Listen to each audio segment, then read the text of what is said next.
Bueno, hola a todos, buenas tardes. Gracias por acompañarnos en esta sesión de este ciclo de charlas y minicursos en categorías álgebras y temas afines que realizamos como parte de nuestro proyecto de Ciencia Básica y de Frontera y también en conjunto con la Facultad de Ciencias y la del Departamento de Ciencias Básicas de Azcapotzalco, el Departamento de Matemáticas de la UAM Ixtapalapa. En esta ocasión para nosotros es un gusto contar con la participación de nuestro colega, el doctor Hugo Juárez Anguiano, quien tiene actualmente, es profesor en la UAM, en la Unidad de Ixtapalapa. Cuenta con un doctorado por parte de la Facultad de Ciencias de la UNAM, que realizó bajo la dirección del doctor Sergey Antionian en temas de acciones propias y dimensión, además de una maestría en temas de subcategorías escindibles y coescindibles, bajo la dirección del doctor Francisco Marmolejo, también nuestro colega, y recientemente participó como codirector de tesis de doctorado de nuestro compañero Carlos Olday Rentería en conceptos caracterizados mediante ortogonalidad en conjunto con Francisco Marmolejo, y ahora ya hemos tenido en este ciclo de charlas. Tiene varios artículos en temas de topología general, grupos topológicos y grupos de Lie, además de contar con algunos artículos con un enfoque aplicado en economía sobre modelos de elección social y dinámica topológica. Muchas gracias, Hugo, por estar esta tarde con nosotros. Adelante. Gracias, Liz. Muchas gracias a todos, por estar aquí. Gracias a, los organizadores, en particular a Liz, que es quien me invitó. Y pues estamos aquí y les voy a platicar un poco sobre topología categórica.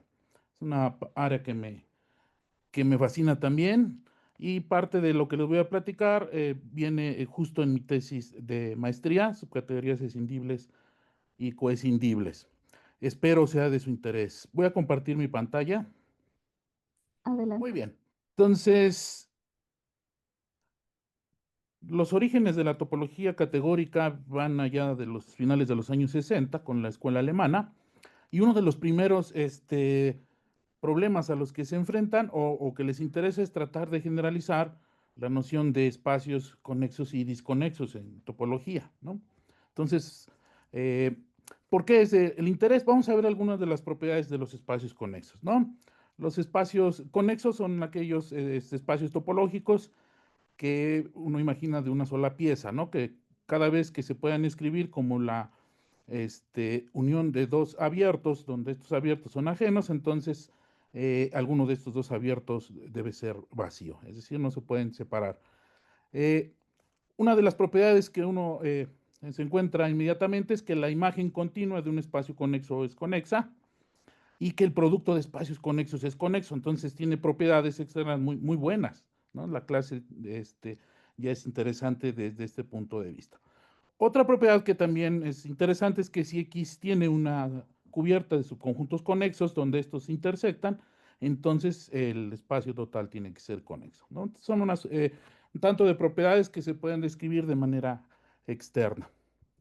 Por otro lado, disconexidad no es un concepto único, hay muchas formas de desconexión. La que voy a presentar aquí es espacios hereditariamente disconexos. Son aquellos donde las componentes conexas de los puntos son triviales, es decir, no son nada conexos. ¿Qué características tienen estos espacios? Pues todo subespacio hereditariamente conexo también es hereditariamente disconexo.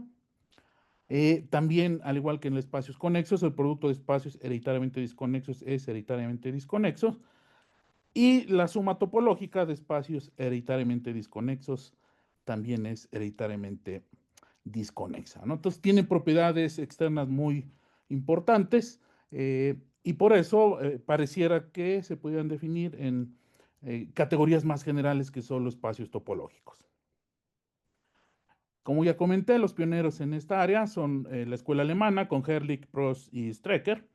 Empiezan a hablar de conceptos como subcategoría componente, espacios, subcategorías constantes izquierda, subcategorías constantes derecha, allá por los años 60, 70.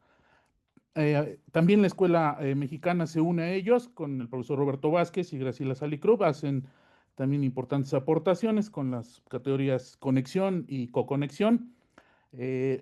Analizan profundamente la dualidad que existe entre estos dos conceptos en el nivel de topología categórica. También Arcangelsky y Wigan hacen una aportación importante en los 70, generalizando varios de los resultados, y hasta entonces posiblemente era el resultado más general que se conocía. Y ya en los 90, con la aparición de operadores de cerradura a mediados de los 80, Clementino y Tholen hacen un aporte importante a esta área de conexidad y disconexidad, utilizando operadores de cerradura. Bueno, en la plática de hoy vamos a analizar en gran mayoría lo que propusieron Clementino y Tholen, ¿va? Entonces vamos a dar primero todos los preliminares que necesitamos para entender los conceptos desde un punto de vista categórico, y ya después ir desarrollando conexidad, disconexidad.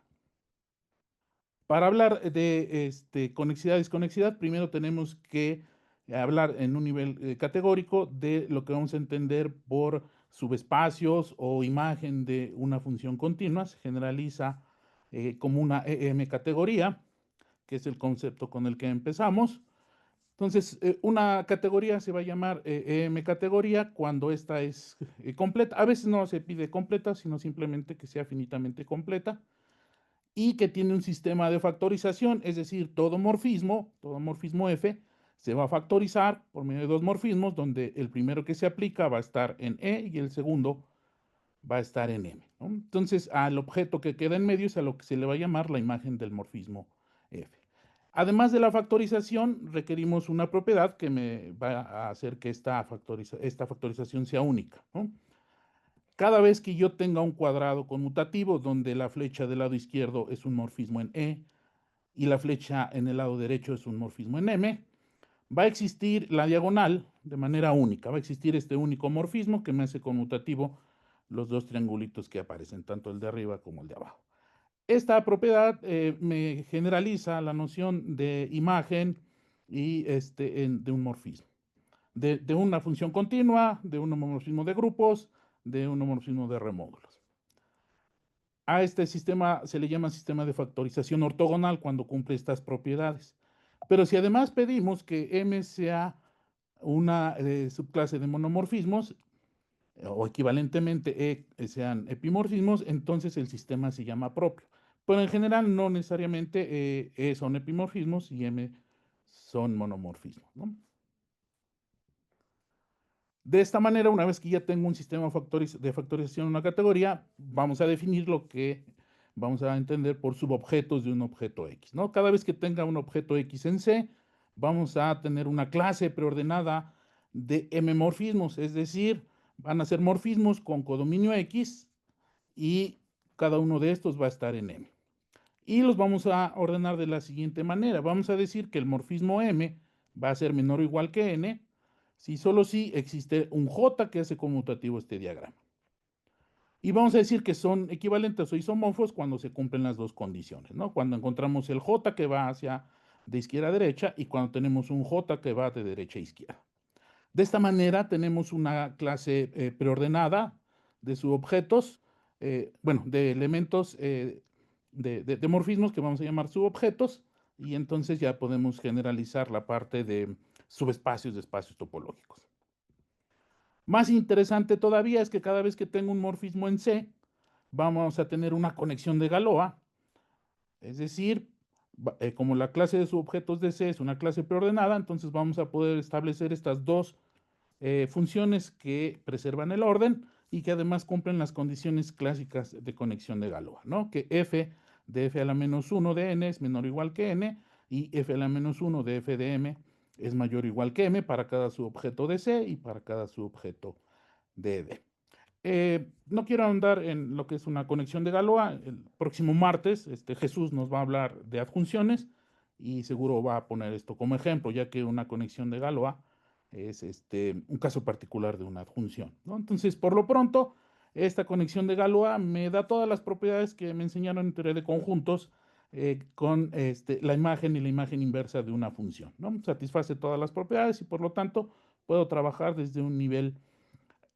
categórico. Además, esta relación y el orden de subobjetos me va a dar orden en otras estructuras que voy a ver a continuación. ¿Va? Entonces ya tengo la imagen de un morfismo, ya tengo los subobjetos de un objeto en un nivel de categorías. Ahora viene el ingrediente principal, que son los operadores de cerradura. ¿Qué es un operador de cerradura? Si tengo una M categoría, un operador de cerradura va a ser toda una familia de funciones, una para cada objeto en C, que va de los subobjetos de X en los subobjetos de X, que satisfacen las siguientes propiedades. M siempre va a estar por abajo de su cerradura. Si M es menor o igual que N, entonces la cerradura de M está por abajo de la cerradura de N.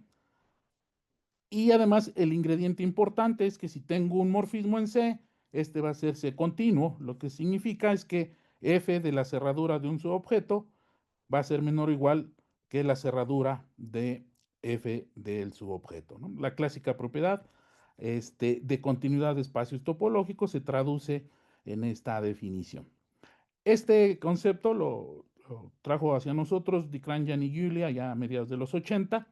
Ya todo mundo tenía la idea de que era importante un operador de cerradura a un nivel categórico, pero hasta ese momento nadie había puesto atención que esta tercera propiedad era importante, ¿no? La continuidad de un morfismo a través de los operadores de cerradura no aparece antes, sino hasta este momento con Dikranjan y Julia en los años 80. Y entonces, así como podemos definir continuidad con la imagen de un morfismo, también se puede definir con la imagen inversa, ¿no? Entonces, un morfismo va a ser C continua cuando la cerradura de la imagen inversa de un subobjeto en Y va a ser menor o igual a la imagen inversa de la cerradura de ese subobjeto, ¿no? Ambas nociones son equivalentes debido a la conexión de Galois entre las clases preordenadas de subobjetos, es que podemos definir continuidad ya sea con imagen o con imagen inversa. ¿Ah? Entonces, todo o subobjeto en X. También hay que observar que los subobjetos los estoy denotando con M el morfismo y no con M el objeto, ¿no? Es más importante para nosotros el morfismo, porque varios objetos pueden dar diferentes subobjetos en X. Entonces, dependen de cómo se está haciendo el morfismo de M a X. Entonces, por eso estoy denotando a los subobjetos como el morfismo en lugar de como el dominio. Entonces, la cerradura me va a dar una factorización para todo su objeto de M, ¿no? El objeto de en medio va a ser la cerradura del objeto M. M se va a llamar C cerrado cuando coincide con su cerradura, es decir, cuando este morfismo gamma es un isomorfismo. M se va a llamar C denso cuando la cerradura de M coincide con todo el espacio. En este caso, significa que el segundo morfismo que se aplica es un isomorfismo. Entonces vean cómo de manera sencilla obtengo los dos conceptos clásicos de C cerrado y C denso en una categoría. Por supuesto que la definición de operadores de cerradura es muy general y muchas propiedades importantes que revisamos, por ejemplo, de conexidad y disconexidad, no se van a valer desde esa generalidad. Entonces tenemos que imponer más restricciones en los operadores de cerradura. Por ejemplo, C se va a llamar idempotente cuando precisamente ocurre lo que están viendo. La cerradura de la cerradura coincide con la cerradura misma, ¿ok? No, ya no da nada nuevo, ¿no? Una forma de observar esta parte es decir que si ahora factorizo el morfismo C de XM, entonces el primer morfismo que se aplica va a ser un isomorfismo. Por otro lado, otra característica importante de los operadores de cerradura es débilmente hereditario. C es débilmente hereditario cuando la cerradura con respecto a la cerradura de M del morfismo gamma coincide con la identidad o con todo el espacio, el objeto cerradura de M. Eso quiere decir que si ahora aplico la cerradura al primer morfismo, entonces el segundo morfismo que se aplica es un isomorfismo. Vamos a observar que hay una especie de dualidad entre estos dos conceptos, aunque a simple vista no parece ser así, pero más adelante vamos a ver que sí hay una dualidad. CL de CM denota todos los operadores de cerradura de la categoría C con respecto a M. Y además es una clase preordenada. El operador de cerradura C va a ser menor o igual que un operador de cerradura D, si solo si para cada objeto en C y para cada subobjeto en X, la cerradura de M va a ser menor o igual, la C cerradura de M va a ser menor o igual que la D cerradura de M. Es decir, para obtener el orden en todos los operadores de cerradura, pues estoy utilizando el orden en los subobjetos que yo ya había definido, ¿va?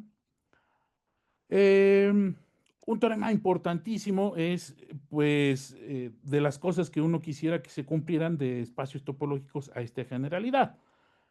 La imagen inversa de un cerrado es cerrado y la imagen de un denso es un denso. Son de las propiedades clásicas que uno ve desde un inicio en el primer curso de topología, pues se pueden ver desde este punto de vista más general. Si tengo un morfismo en C y tengo un subobjeto en X y un subobjeto Y, entonces vamos a decir que si N es C cerrado en Y, entonces la imagen inversa de N va a ser un C cerrado en X, es decir, la imagen inversa de cerrado C cerrado. Y por el otro lado, si M es un C denso en X y F está en la clase E de la factorización, entonces la imagen de M va a ser un C denso en Y, ¿no? Son de las dos propiedades que uno demuestra en los primeros días del curso de topología. Vamos a ver que aquí se demuestran de una manera sencilla, ¿no? Inciso A, como N es cerrado, entonces N coincide con su cerradura. Entonces, la cerradura de la imagen inversa es menor o igual que la imagen inversa de la cerradura. Esto es por la continuidad de los morfismos. Pero aquí la cerradura coincide con n, entonces coincide con f a la menos 1 de n. Por lo tanto, se da la equivalencia, ya que la otra está en la definición de operador de cerradura, ¿no? Entonces, vean qué sencillo podemos demostrar que la imagen inversa de un cerrado es cerrado desde un punto de vista categórico. Para el otro también, ¿no? El morfismo MN, el subobjeto M en X es tenso, significa que la identidad coincide con C, la cerradura de M. Como F está en E, significa que el morfismo primero que se aplica es un isomorfismo y por lo tanto 1 de Y, la identidad en Y es isomorfo a la imagen de 1 de X. Esto se da porque F está en E, pero 1 de X por hipótesis es la cerradura de M y por continuidad el F de la cerradura de M es menor o igual que la surra de F de M, ¿no? Entonces, eh, dos propiedades importantes se demuestran de una manera muy sencilla desde este punto de vista. La imagen inversa de un cerrado es cerrado y la imagen de un denso es densa. Cuando el morfismo en general sea denso, bueno, por definición, que sea denso significa que la cerradura de la imagen coincide con el espacio codominio. Y aquí es donde muestran su fortaleza las dos nociones de idempotencia y débilmente hereditario. Para cualquier operador de cerradura, son equivalentes que el operador de cerradura es idempotente y débilmente hereditario a que los morfismos C densos junto con los morfismos en M que son C cerrados forman también un sistema de factorización, ¿va? Entonces, aquí es donde muestran su fortaleza, ya que si no se cumplen estas dos condiciones, el operador de cerradura no necesariamente me da un sistema de factorización. Pues ya que estamos en este nivel, vamos a ver más ejemplos, ¿no? Primero vamos a ver ejemplos en top y luego en R módulos. Por cierto, solo me enfoco en estas dos categorías, aunque uno puede encontrar ejemplos en muchas más categorías. La cerradura usual, de donde parte todo, la cerradura de Kuratowski, es decir, la cerradura que viene de la topología de cualquier espacio, ¿no? La cerradura de M, que es todos los elementos que cuyos abiertos intersectan a M.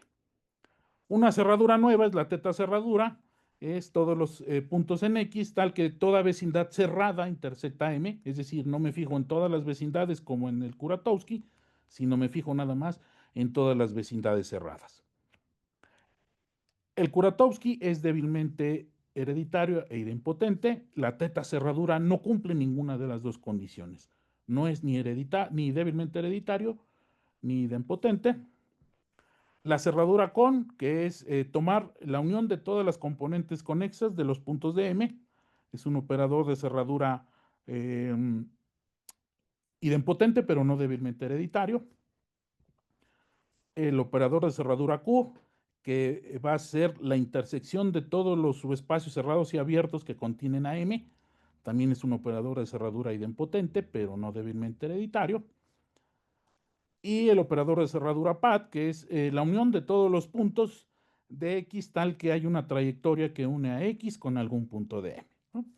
Quise poner estos ejemplos porque como estamos hablando de conexidad y disconexidad, ya se habrán dado cuenta que los tres últimos van a estar ligados a esta parte, ¿no? Entonces, todas las propiedades categóricas que probemos se van a valer inmediatamente para espacios conexos y para espacios hereditariamente disconexos.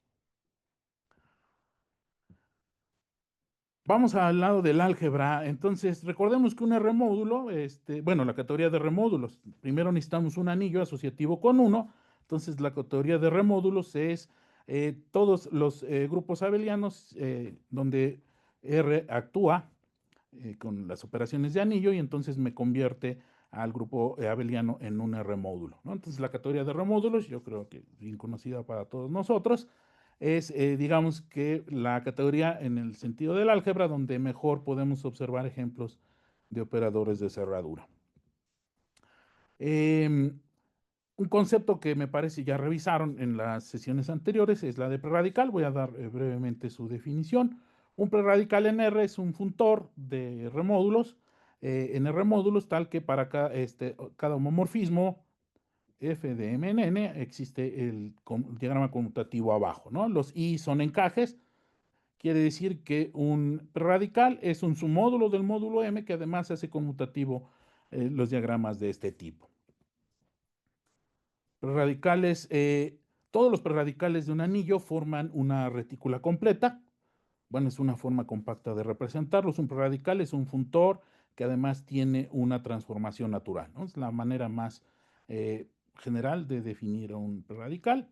Y todos los prerradicales en un anillo forman una retícula con las operaciones definidas de esta manera y además el orden definido de igual manera que definimos el orden en los operadores de cerradura. ¿Recuerdan? El orden en los operadores de cerradura los definimos a través de los subobjetos. Entonces, igual aquí la estructura de orden de los preradicales se basa en la estructura de orden de los submódulos.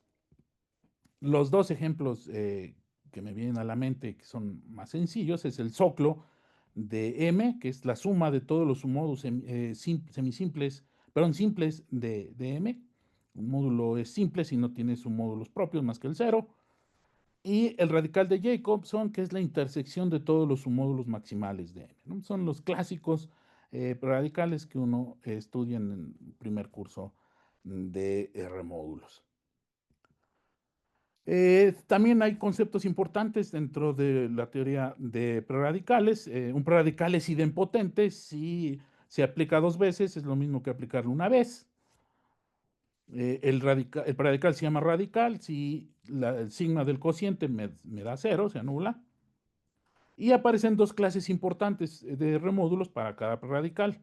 Primero tenemos la clase de pretorsión, que son todos los módulos donde el preradical coincide con el total, y la clase libre de pretorsión, donde consta de todos los módulos, tal que el preradical vale cero, ¿no? Son clases importantes, incluso las propiedades de estas clases son utilizadas para saber características del anillo.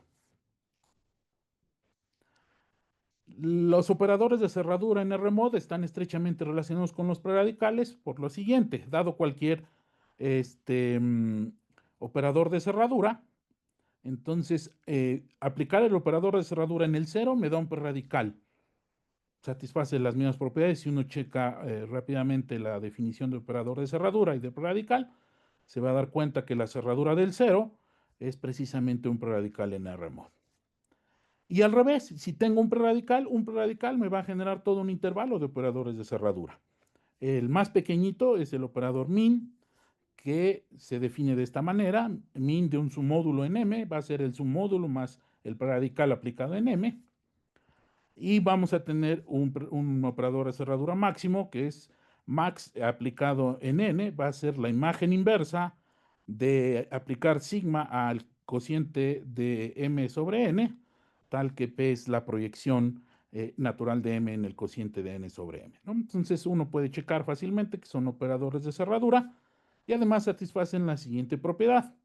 Para cualquier otro operador de cerradura tal que la cerradura en el cero coincida con sigma M, Entonces, ese operador de cerradura va a tener por abajo a min y por arriba va a tener a max, ¿no? Entonces, dado un radical, siempre voy a tener todo un intervalito de operadores de cerraduras. Y está bien fácil estas dos desigualdades. Sigma m coincide con la cerradura de C en el cero, pero ese está por abajo de la cerradura de cualquier submódulo n. Entonces, aplicar min en n va a ser n más sigma m, y eso va a estar por abajo de n más la cerradura de n en n, ¿no? Pero como la cerradura de n en m ya contiene n, pues esta suma es nada más la cerradura, ¿no? Entonces, vean, y ya tenemos la primera desigualdad. Para la otra desigualdad hay que observar que la cerradura de n en m es la cerradura de la imagen inversa del cero, donde P es la proyección de m en el cociente de m sobre n. Por continuidad, aquí usamos la continuidad por medio de imagen inversa. Esto va a estar por abajo de la imagen inversa de la cerradura del cero en el cociente, pero esta es precisamente la definición de Max, ¿no? Entonces, estudiar operadores de cerradura en R-módulos es prácticamente analizar la estructura de los preradicales. Y podemos caracterizar cuando un morfismo es denso o cerrado. Por ejemplo, n es min cerrado si solo si el preradical aplicado en m está por abajo de n. N es min sigma denso en m si solo si sigma de m más n coincide con todo m. N es max cerrado en m si solo si sigma de m cociente n es 0. Y n es max denso en m si solo si sigma de m cociente n es igual a m cociente n, ¿no? Incluso antes de los conceptos de operadores de cerradura, ya se manejaban las propiedades de ser denso o ser cerrado en un radical. No tan general, sino, por ejemplo, en teorías de torsión hereditarias. Si uno revisa el libro clásico de Golan de teorías de torsión, uno puede ya encontrar ahí las nociones de denso y cerrado, precisamente porque las propiedades se parecen mucho a las propiedades de denso y cerrado en topología. Es hasta que aparecen operadores de cerradura que se ve porque parecían tan similares las propiedades, pues porque provenían desde un concepto categórico idéntico, ¿no? Entonces, échenle un ojo al Golan y verán que en el Golan ahí aparecen muchas propiedades que se definen por medio de ser denso o ser cerrado y coinciden con estas propiedades. Pero bueno, sigamos. Min siempre va a ser idempotente, siempre va a ser un operador de cerradura idempotente. Hay que tener cuidado porque tenemos idempotencia para operador de cerradura y tenemos idempotencia para preradical. Max va a ser idempotente como operador de cerradura si solo si el radical es un radical. Y min es débilmente hereditario si solo si max es débilmente hereditario y si solo si sigma es idempotente, ¿no? Entonces aquí es donde aparece esa dualidad que les había comentado en los operadores de cerradura, ¿no? Max es idempotente si solo si el radical es radical y max es débilmente hereditario si solo si sigma es idempotente. Se voltean los conceptos. Muy bien, ya con todo esta, la estructura de factorización y operadores de cerradura en una categoría y ejemplos particulares, ya podemos entrar entonces a lo que vamos a denotar o a entender como subcategorías de objetos disconexos, las categorías delta. Entonces, dado un operador de cerradura en C, vamos a decir que X, ahí aparece X minúscula, debe ser X mayúscula, que el objeto X es C disconexo, aunque es más común utilizar C separado.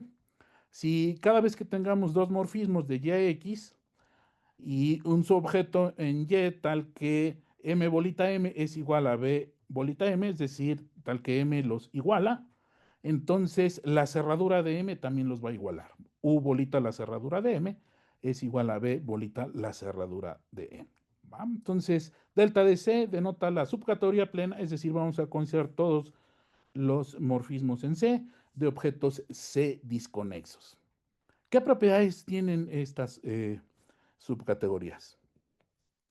Supongamos que C tiene límites, es decir, que C es completa y que E consta de pimorfismos, es decir, el sistema de factorización no nada más es ortogonal, sino también es propio.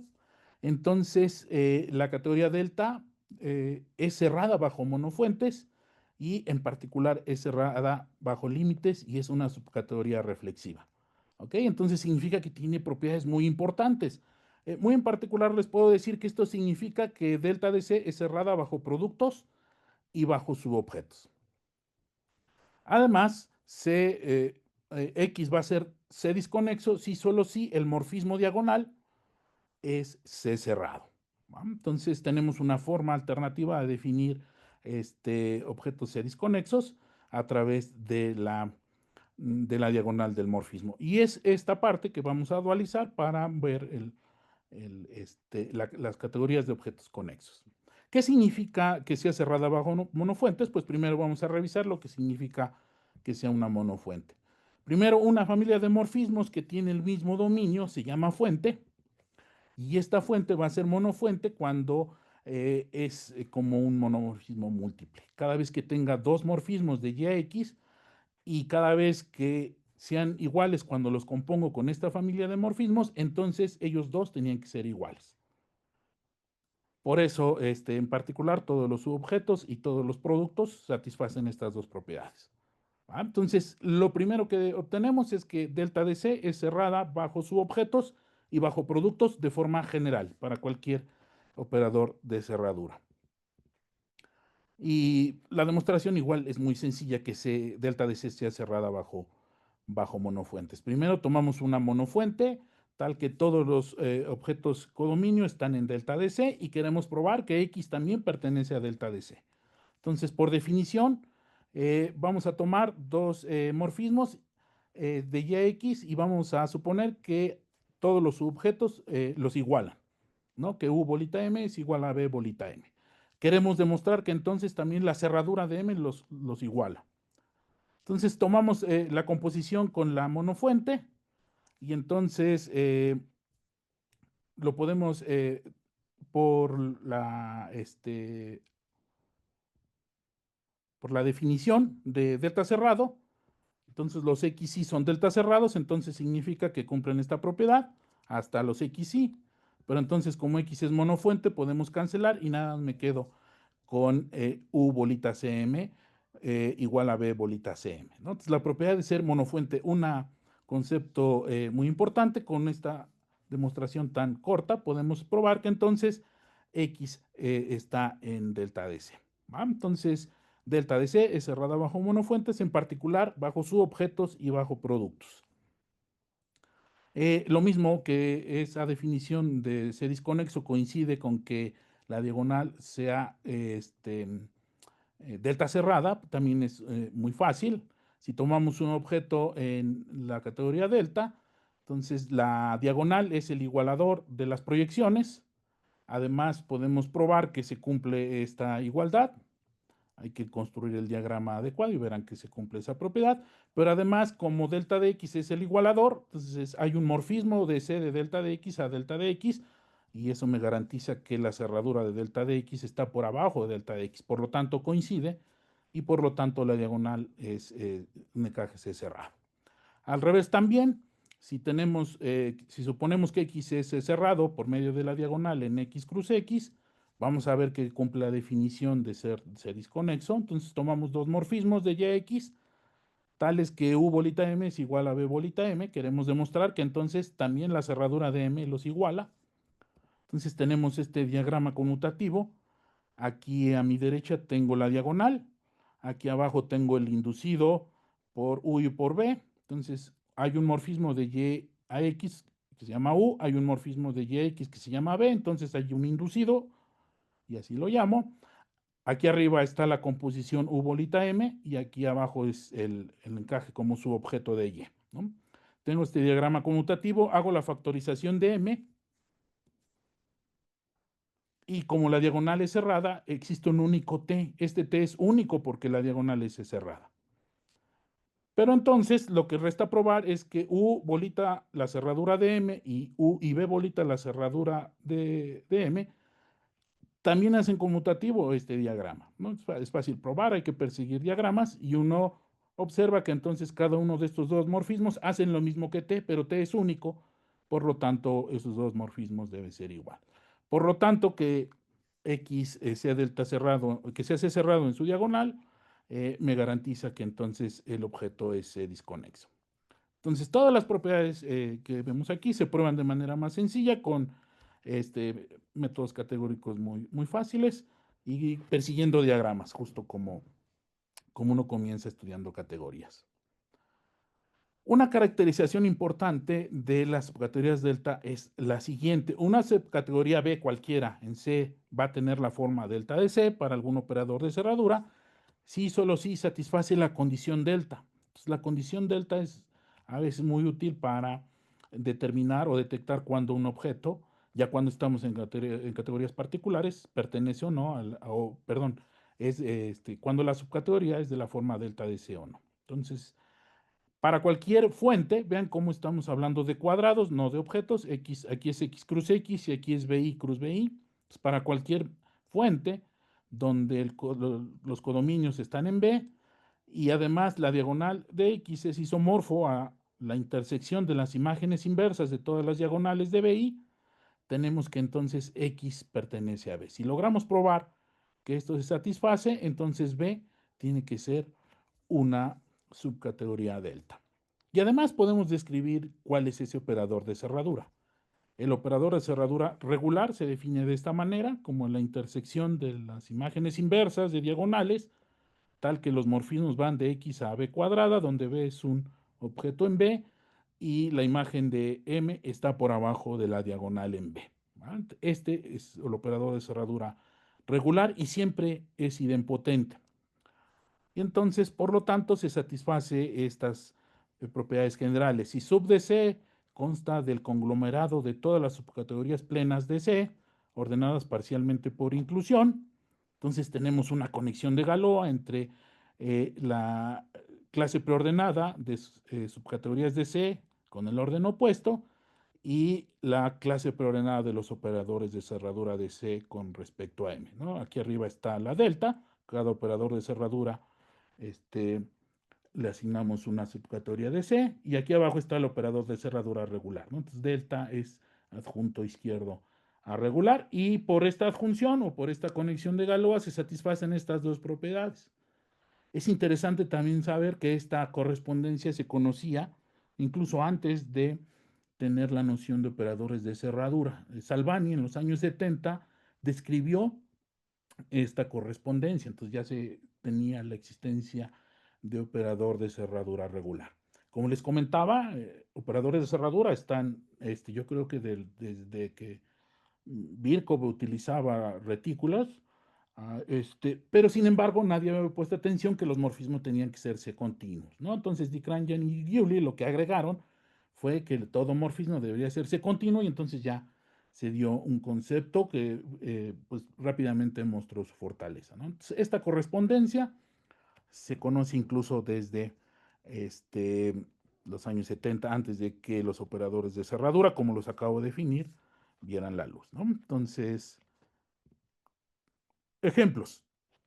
¿Quiénes son subcategorías de objetos disconexos?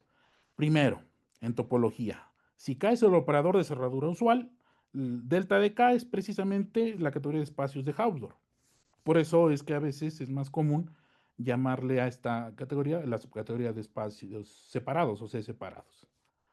Delta de teta es la categoría de espacios de horizon, es decir, cualquier par de puntos se puede separar por vecindades cerradas ajenas, entonces un poquito más fuerte. También es una subcategoría bien conocida. Y ahora sí, las subcategorías que dan nombre a la plática de hoy. Delta del operador con es precisamente la categoría de espacios hereditariamente disconexos, es decir, espacios cuyos componentes conexas de puntos son triviales. Y es diferente a la delta de Q. Delta de Q es la categoría de espacios totalmente disconexos.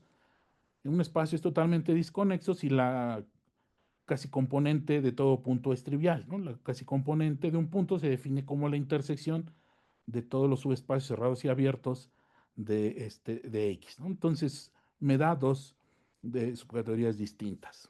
Además, Q es un operador de cerradura regular. Se puede probar que Q es un operador de cerradura regular. Y por último, delta del operador PAT es la categoría de espacios hereditariamente disconexos por trayectoria, ¿no? Son estos espacios cuyas componentes conexas por trayectoria son triviales. Entonces, es una propiedad que siempre sabemos que todos estos son cerrados bajo subespacios y bajo productos, ¿no? Entonces, uno en topología lo hace una y otra vez con cada uno cuando se enfrenta a estos conceptos y cuando, desde un punto de vista categórico, pudimos haber hecho todo desde el inicio, ¿no? Entonces, lo importante es que todas estas subcategorías son cerradas bajo subespacios y bajo productos. Del otro lado, en RMOD, para cada preradical, M está en el delta del operador de cerradura max. Si solo si max de M coincide con M. Si solo si se cumple esta igualdad. Si solo si sigma de M es cero, ¿no? Entonces, también las delta en este lado son bien conocidas. Delta del operador max es precisamente la clase libre de pretorsión asociada a sigma, que también es bien conocida, que es cerrada bajo submódulos y bajo productos, ¿no? Entonces, también son propiedades que nos da la noción categórica. Y de forma similar se puede probar que el delta del max coincide con delta de mi, ¿no? Por otro lado, un operador de cerradura es regular si solo si C es un operador de cerradura maximal, donde el radical asociado es un radical. Y se prueba fácilmente por la propiedad que vimos de adjunción de la delta con el reg. Lo probamos fácilmente. Delta de max es D si significa o me da que el max está por abajo del reg, porque el reg es el máximo que cumple esta propiedad.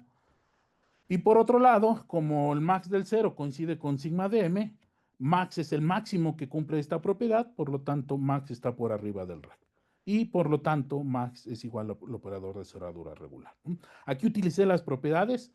Aquí la de que reg es el máximo que cumple esta propiedad y aquí abajo que el max es el máximo que cumple esta propiedad. Por lo tanto, tienen que coincidir. Muy sencillo. Entonces, un operador de cerradura es regular en RMOD si solo si es un operador max de la forma max con sigma 1 radical. Por otro lado, si C es de esa forma, también se prueba que max está por abajo de reg de delta de max.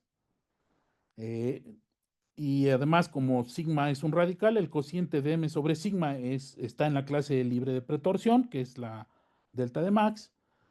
Y entonces el reg del cero, recordemos que eran imágenes inversas del cero, entonces es el núcleo del morfismo.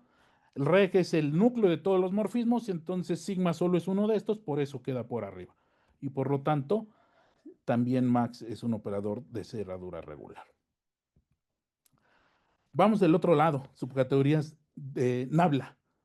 Entonces, como vimos que en la categoría delta un objeto va a estar ahí si solo si la diagonal es cerrada, pues ahora vamos a usar el concepto dual, que la diagonal sea C densa. Entonces, dado un operador de cerradura en C, un objeto en C se va a llamar C conexo o C coseparado para dualizar, si el morfismo diagonal es un morfismo denso. Entonces, habla de C, denota la categoría o subcategoría plena de objetos C conexos. Vamos a ver qué propiedades tiene para nosotros esta subcategoría. Para cada morfismo en C y un operador de cerradura se cumple lo siguiente. Si F pertenece a E y esta E cerrada bajo productos finitos o estable bajo productos fibrados, entonces que X sea C conexo implica que Y también es C conexo. Es decir, la imagen de un conexo es conexo.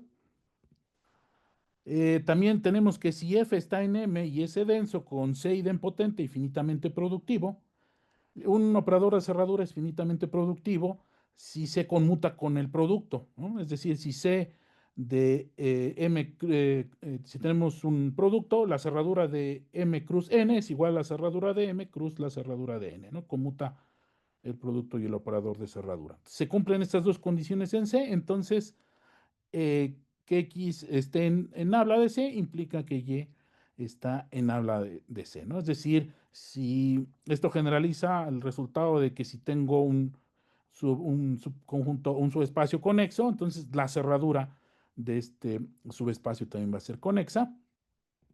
Y al revés también se vale, si F está en M y es denso con C idempotente y hereditario, Entonces, que Y sea un objeto C conexo implica que X también es un objeto C conexo. Es decir, si tengo un subconjunto en X y la cerradura de este subconjunto es conexo, entonces el conjunto original también era conexo. Son propiedades muy conocidas en topología que también se generalizan desde este punto de vista, solo que 2 y 3 sí necesitan condiciones más restrictivas sobre el operador de cerradura. Pero aquí lo que quería que observaran, la parte importante 1, que la subcategoría NABLA es cerrada bajo imágenes.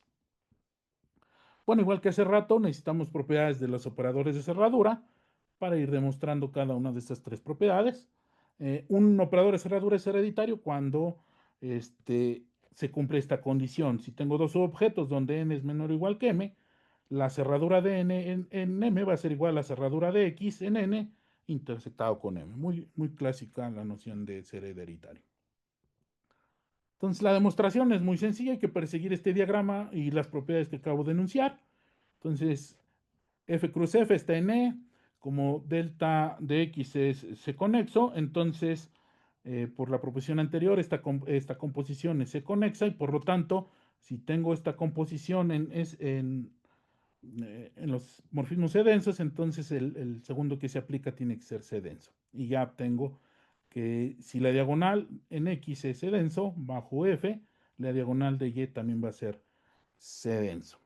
Las otras dos propiedades es lo mismo, hay que perseguir las propiedades en este diagrama y automáticamente tengo que, entonces, si tengo un subconjunto conexo, su cerradura va a ser conexa, y al revés, si tengo un subconjunto cuya cerradura es conexa, entonces el conjunto original era conexo. ¿Qué pasa con productos? Aquí es más difícil probar que Nabla de C sea cerrada bajo productos. Es cerrada bajo productos cuando ponemos condiciones que se valen más en topología y no tanto en álgebra, ¿no? Lo que sí sabemos es que si C es finitamente productivo, entonces Nabla de C es cerrada bajo productos finitos. Ahí no es tan complicado.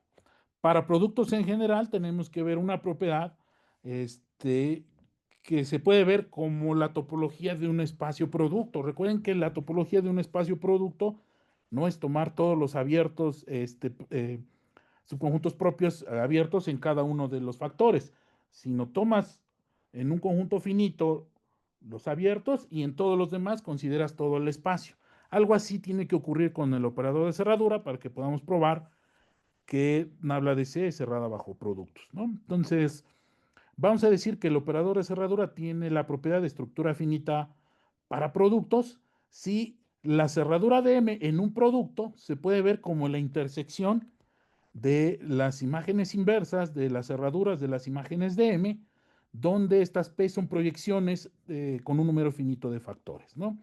X de F es un producto finito de factores, entonces P de F es la proyección del producto total a estas proyecciones finitas, ¿no? Entonces, lo que quiere decir que la cerradura de M depende de la intersección de las cerraduras de factores finitos del producto, ¿no? Es una propiedad que de hecho generaliza lo que es la topología producto en espacios de Tycho, ¿no? Y por lo tanto esta propiedad se va a cumplir más en operadores de cerradura en topología que del lado de remódulos, ¿no?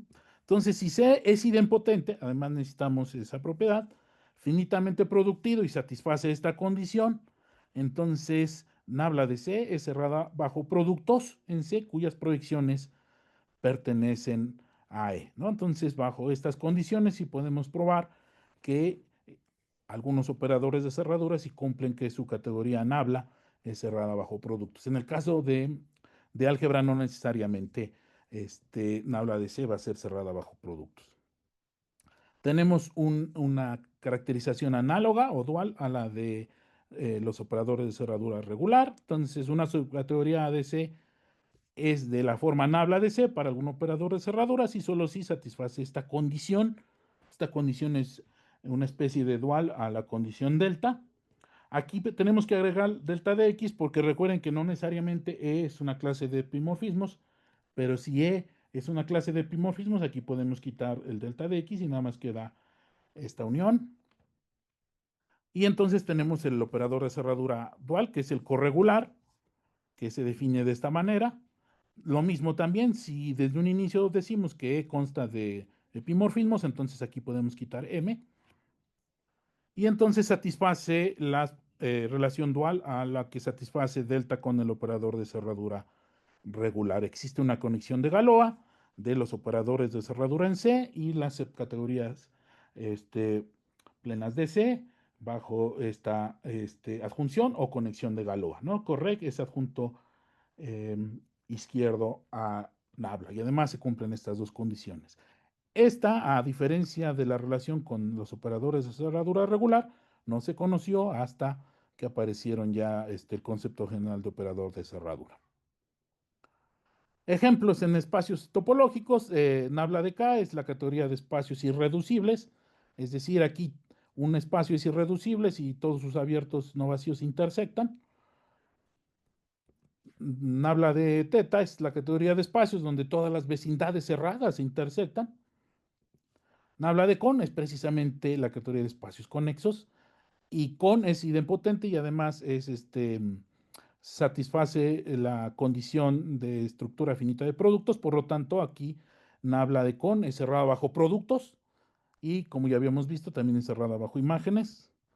Nabla de Q también es la categoría de espacios conexos y Nabla de PAT es la categoría de espacios conexos por trayectorias. Aquí PAT es un ejemplo de un operador de cerradura corregular. Entonces vean cómo una sola demostración me da un montón de propiedades que a lo mejor he estado demostrando una por una. Del caso de Remod, aquí sí es más fácil dualizar porque aquí, recuerden, aquí tenemos un cero, entonces se puede dualizar mejor. En topología no, porque no nada más tenemos un cero, nada más está el vacío, sino están los espacios de un punto. Entonces dualizar en topología puede ser más complicado, pero aquí no, porque aquí tenemos o el total o el cero, más fácil dualizar. Entonces podemos observar que Nabla de min es precisamente la clase de pretorsión asociada a sigma, lo que uno esperaba. Aquí la clase de pretorsión no es cerrada bajo productos, sí es cerrada bajo imágenes, pero es cerrada bajo sumas directas. Pero uno puede probar de forma muy sencilla que esta condición, la condición nabla aplicada a R módulos, me garantiza que de Nabla, o la categoría de la subclase de módulos de pretorsión, es cerrada bajo sumas directas, ¿no? De hecho, se prueba de manera más sencilla. Y también Nabla de min es igual a Nabla de max. Y si los regulares eran maximales, pues, y les acabo de decir que dualizar aquí es más sencillo, pues entonces los operadores de cerradura corregular tendrían que ser los min. Y pues precisamente es lo que ocurre. Un operador de cerradura aquí en R módulos es corregular si solo si es un operador min para sigma un operador de cerradura idempotente, ¿no? Y lo mismo, usamos las propiedades de la conexión de Galois para encontrar esta desigualdad y utilizamos las propiedades del operador min para encontrar la otra desigualdad y obtenemos la igualdad, ¿no? De una manera sumamente sencilla, ¿no? Digo sencilla porque ya lo tenemos, pero encontrar la definición correcta de operador corregular sí estuvo un tanto complicado. Llevo un rato encontrar cuál era el dual correcto al operador de cerradura regular. Por el otro lado, también, si C es min para algún radical idempotente, entonces se prueba que ese tiene que ser el operador corregular definido por Nabla de min. Y bueno, con esto termino. Espero haya sido de mucho interés esta plática. Mi plática la basé en estos artículos. Muchas de las demostraciones que no di están en mi tesis de maestría y pueden checar y muchas más ejemplos. Hablo otras subcategorías y espero sea de su interés. Gracias. Muchas gracias, Hugo. ¿Alguien tiene algún comentario o pregunta?